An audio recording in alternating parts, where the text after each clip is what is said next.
Hey Ringside crew, welcome to the internationally known Dudes at Ringside podcast. And now here's your host, Joe Panther III. Hello there, wrestling fans, and welcome to another episode of the internationally known Dudes at Ringside podcast. I am Joe Panther III, and today, Ringside crew, you are in for a treat. You better get your baggies out and roll them up tight because we have a guy that's coming on the podcast today, another fellow podcast buddy. He's a ring announcer and the host of a podcast. Let's give a warm Dudes at Ringside welcome to the host of High Side of the Ropes, Nick. Welcome to Dudes at Ringside. Yo, what's up, everybody? What's up, Joe? Thank you for having me on tonight, brother. It is going to be an amazing show. Awesome, dude. I'm extremely excited for this. I know, and no one can see me right now, but there's a cool little picture of me right there. We're having some technical issues with the video on my end. This is kind of why we stick to audio podcasts usually for High Side of the Ropes. But then again, I guess you could say we have the face for radio. Yeah. I got into this podcast game because I'm an East Coast boy, and if you listen to the radio when you're in high school like I did, Elvis Duran was the guy that kept me alive and happy when I was a teen. So, like, he got me into this thing. So, and Howard Stern, because he's funny and bad. But who got you to want to do this, like this podcast game? So it was 2020, right around COVID times. And I would honestly catch myself watching wrestling and be like, oh, why don't they do this? Why don't they do that? I'm like, I should talk about this. And then I'm like, all right, I like wrestling, but I want to add something else to that. So it's no secret to those that know me that I am a 420% stoner. We first rolled out as Weed in Wrestling. And as we started getting bigger and as we started growing, I'm like, you know what? Weed in Wrestling really doesn't sound professional anymore. So I started thinking, and I see everyone with there's an Around the Ropes podcast. There's a Through the Ropes podcast. There's a Outside of the Ring podcast. I'm like, all right, what can I go with based off something like that? I'm like, High Side of the Ropes. And then it just stuck from there. Our first logo was a parody of the Dark Side of the Ring logo. And it had a giant pot leaf in the middle of the ring. It was great. I mean, yeah, that's pretty much the history lesson. That's how this all got started. I just wanted to get high and talk about wrestling and see what came up. And, sometimes you think you're good and you start rambling and you're like, oh no, did I go too far? But you probably listen. You're like, hey, I was pretty good that episode. Like, exactly, man. It's kind of one of those things where you just like hit the record button and see what the hell comes out. Yeah, it's crazy. So as a kid, who were some of the wrestlers that you like really like caught yourself going, that's my boy or that's my girl? All right, so number one, top of the list, Undertaker, period. A lot of people didn't like his American Badass run. I particularly loved it. Then again, I was just a fan of The Undertaker. Let's see, another one growing up. The Rock, Austin. I kind of grew up end of the Attitude Era, beginning of the ruthless aggression, I guess you would say. So I had like a mix of whirlwind of people. Like, honestly, a couple of guys that I grew up like that, stuck to me growing up watching WWE. I'm a big guy that's into tag team wrestling. I love tag team wrestling. When they brought the Mexicools over, I thought that was the coolest thing ever. I did not necessarily agree with what they had them do. But yeah. Psychosis, Super Crazy, and Juventud, they're fucking like almost legends, dude. I love those guys. These guys are like on the top tier of the fucking wrestling industry, and they're wasting away with a shitty gimmick like that. But Mm. the skill was there. Crazy that they would do something to people like that. Exactly. Like you got 3 guys full of fucking potential, fresh out of WCW, and what? And you're gonna give him nothing. Another person I was actually very high on was Elijah Burke, the Wow. Pope, Okay. D'Angelo De Niro. That dude was fucking nuts. Yeah.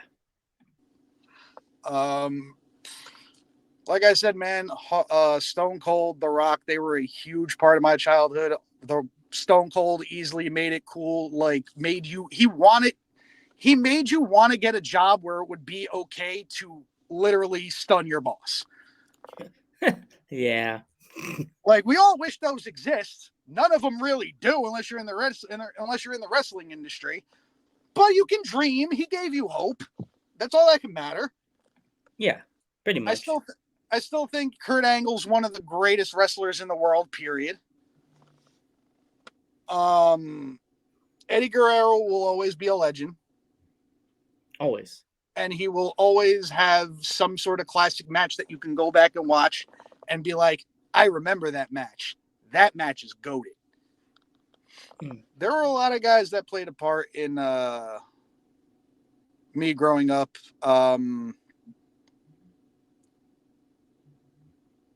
Goldust was even one of them. I loved the gimmick. I loved when he came back. Shit, man, the list goes on. The We got Rockers. time.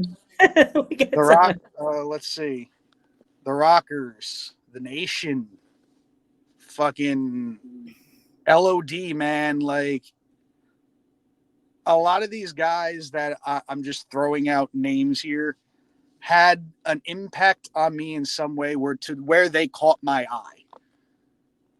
So honestly, the Acolytes, fucking when they had the whole the backstage office set up with where it was just a wooden door, and they had a fucking table where they were drinking beer and playing cards, and if someone came through the door without knocking, they'd send them back to knock. Yeah, I remember that.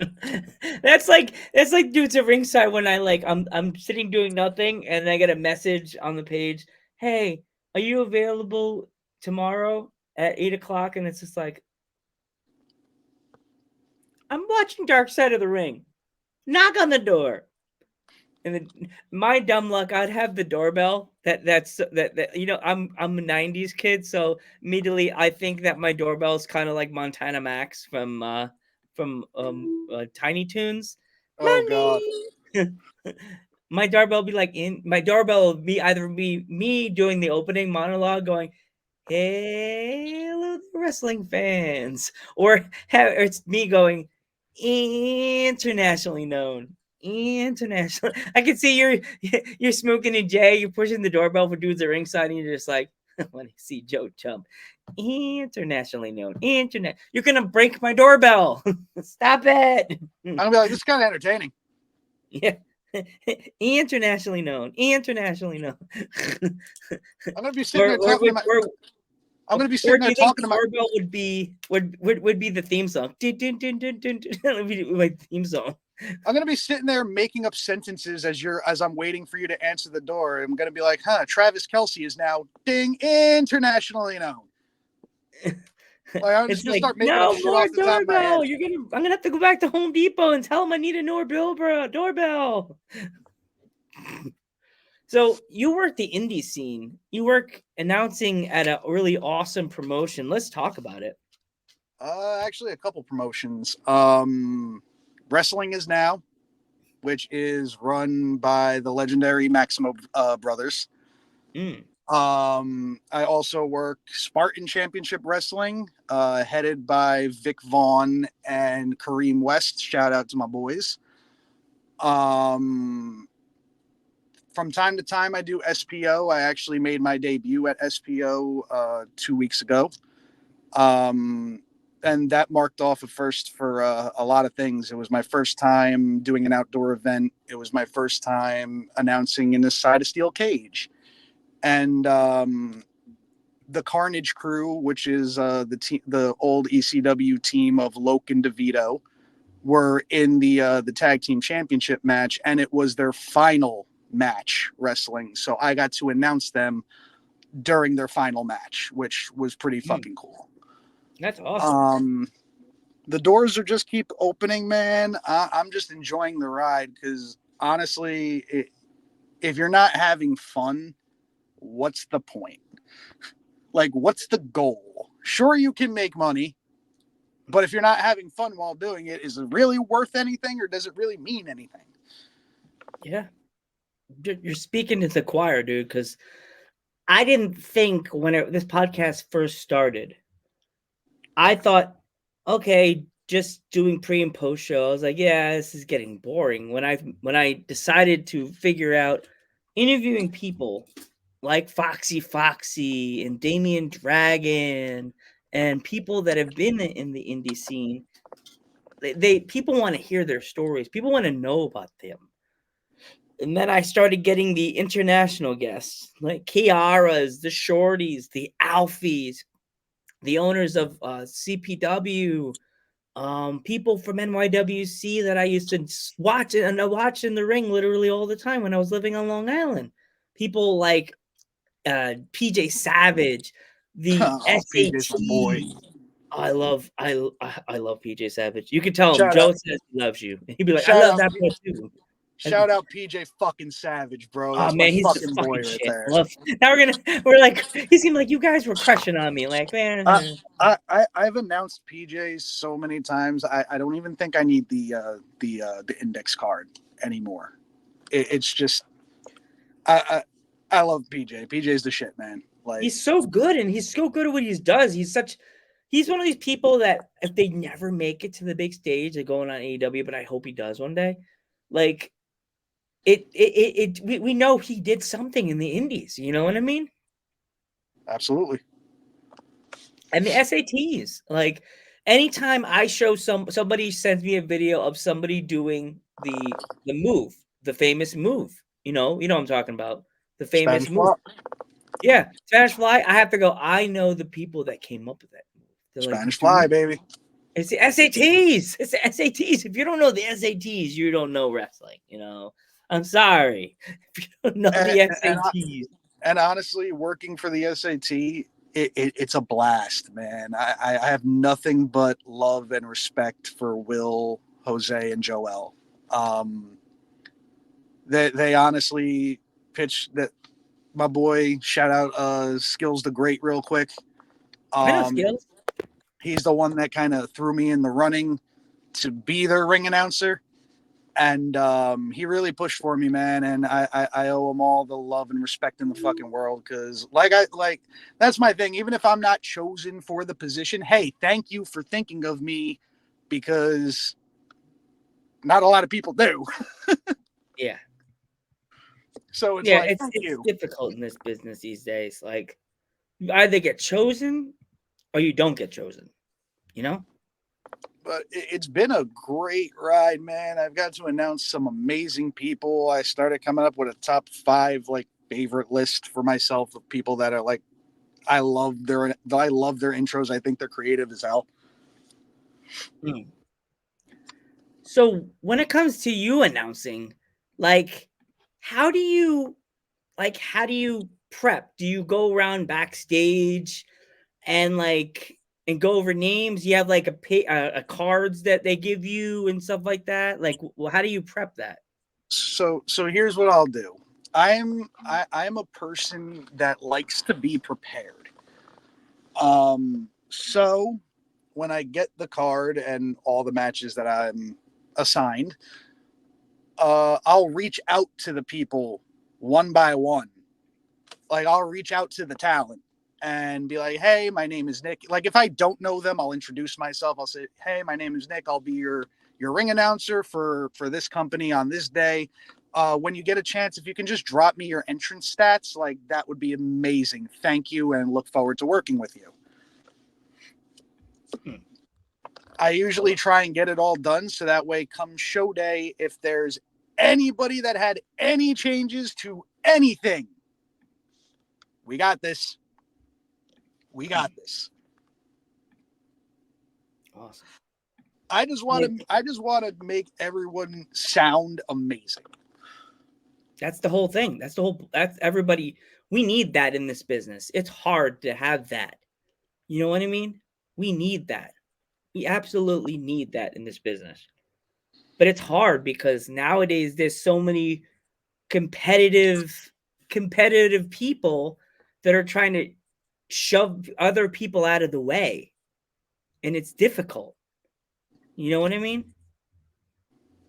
It's absolutely a crazy world. Like, But why don't we just all try to get along? Like at the podcast game, there's so many people trying to rough everybody else up. Like, we're doing the same exact thing. I'm doing the same thing you have been doing for 15 years, but I've been in this game for 4 years and I've felt like that I'm teaching these young kids, don't do this, stand like this, dress like this, don't go to the shows looking like this. Come in with a nice look on your outfit, your gear on. Don't wear this, wear that. Talk like this. Say this into the camera. Look right into the camera. Talk to the people like this. Say this, say that. And it's just like, and then they're like, "Oh, should I get this microphone? No, get that microphone." Like, get a blue, get a this. And then they're like, "Oh, what? Well, I wear this at a show. Don't wear that. Wear this." And it's like they think I'm trying to switch their whole looks up, and I'm like, "No. I'm just trying to help you so you don't look like a schmo when you're at the show. You don't want the wrestlers to think you're dirty looking. You know what I mean?" Mm-hmm. I like to make everybody make themselves a different look. So everybody has, not saying everybody has to look like me, but if you're looking a certain way, wrestlers will respect you more. Like I go to shows with you've seen me. You saw Yep. me at a live show. How do I look?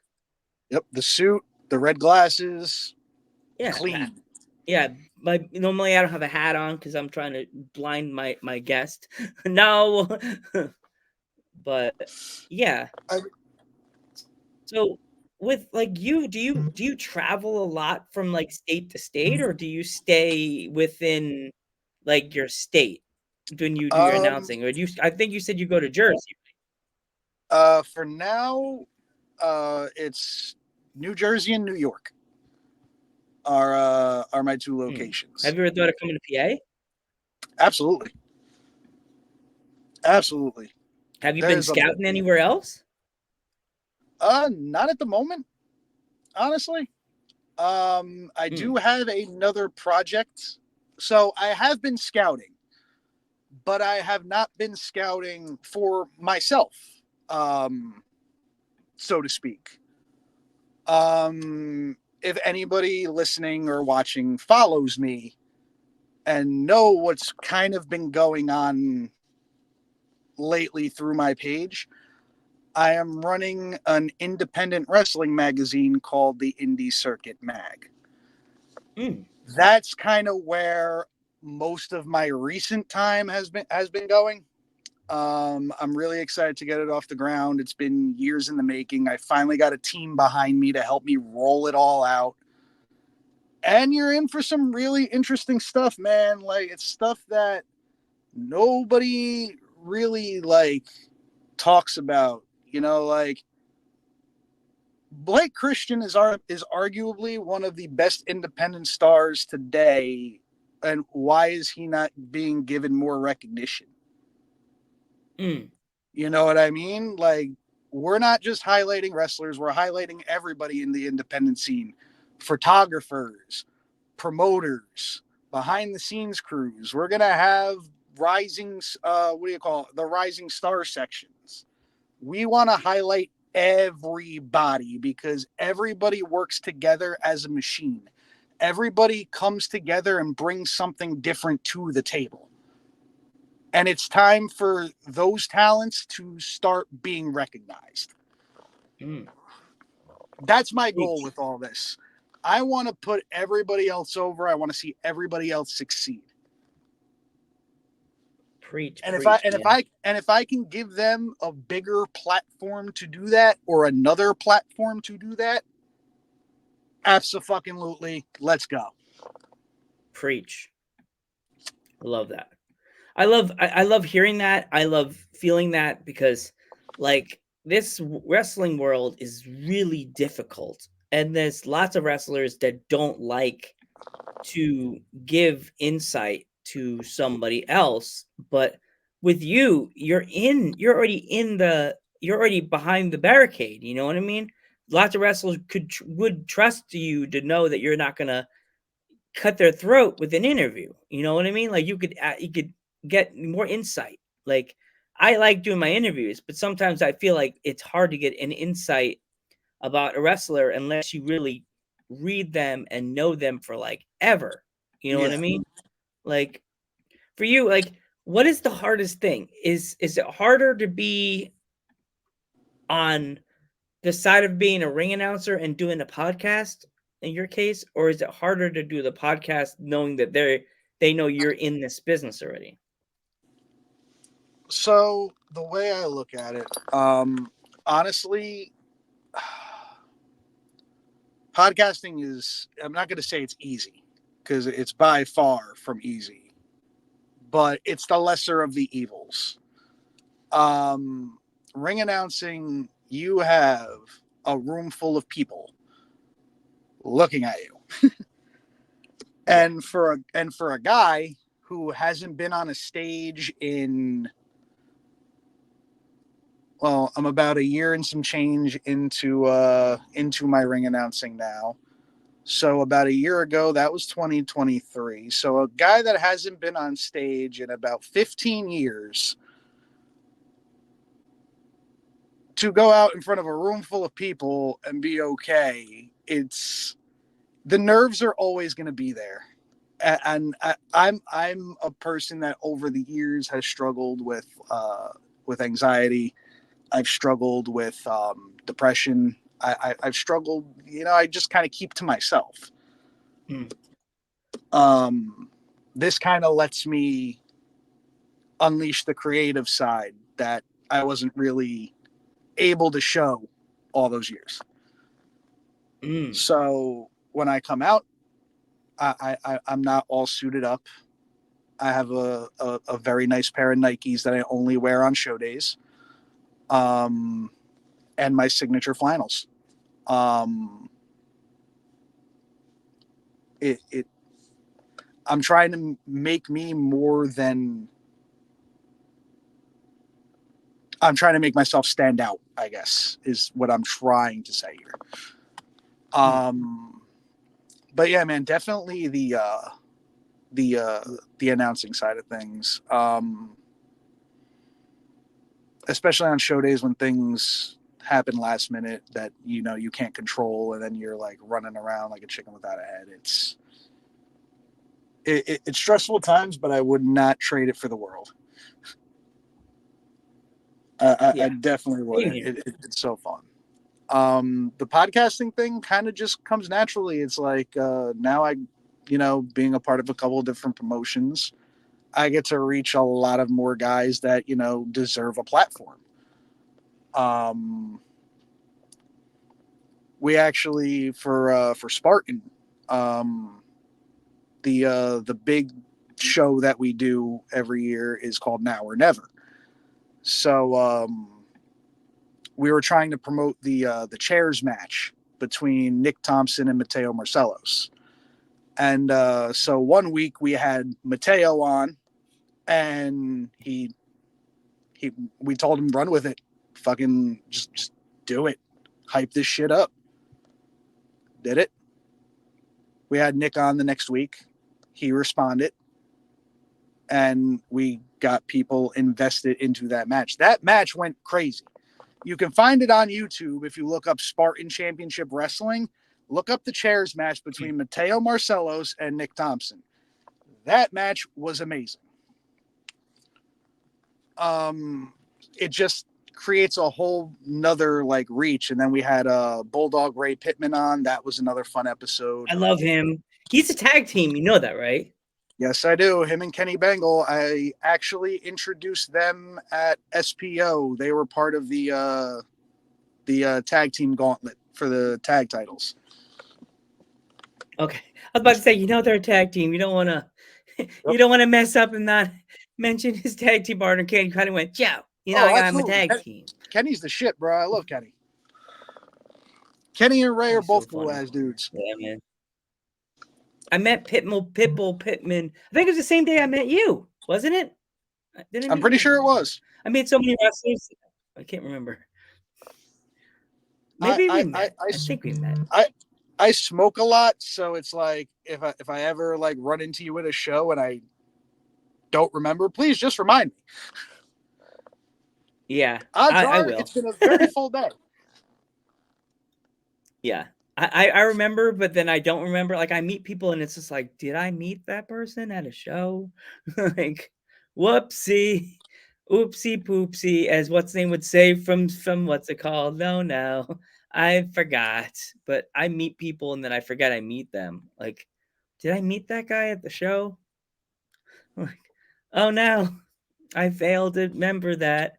But yeah, I meet so many wrestlers. It's almost like cool to think that wrestlers look forward to meeting me when they see me. They're like, "Oh shit, Joe's here. I got to go say hi to him." Or there's wrestlers that see my glasses and they're like, "I'm gonna meet him. I want to go say hi to Joe." Or I go over and they're like, "Wow, he's really short." Like I'm like, "That's great." One thing I remember is my height. So before we go, is there like upcoming episodes of the high side of the ropes that you want to promote? So as of right now, High Side's kind of been, how do I say it? We've all kind of been picking up more responsibilities in life recently, and we're still trying to stick to our weekly schedule. But as of right now, no, we do have one episode coming up. We do have an episode coming up either next week or the week after. No, it's going to be next week. It's next week. We plan on doing a Backlash review along with some other news that may have happened that week. So when that drops, I'll notify everybody. It'll always be up in my story. Follow me at High Side of the Ropes on Instagram. We're not so much on Twitter, but we do have a Twitter at HSOTR420. We do also have a pro wrestling tees store. You can just type in High Side of the Ropes and it'll pop up. Okay. A lot of things are in the work. Like I said, the Indie Circuit magazine is dropping soon. And I'm just trying to balance all of it, man. It's a bumpy ride. It's a wild ride. But if I told you I didn't love it, I would say I'm lying. That's good to know, because right now with me, I love this business, but like sometimes my job, they're like, "Oh, you're gonna go to this show, you're gonna that show." They cut my hours at work, so like I would say I'd be there, and it's hard to go to shows, all these wrestling shows. I don't know how.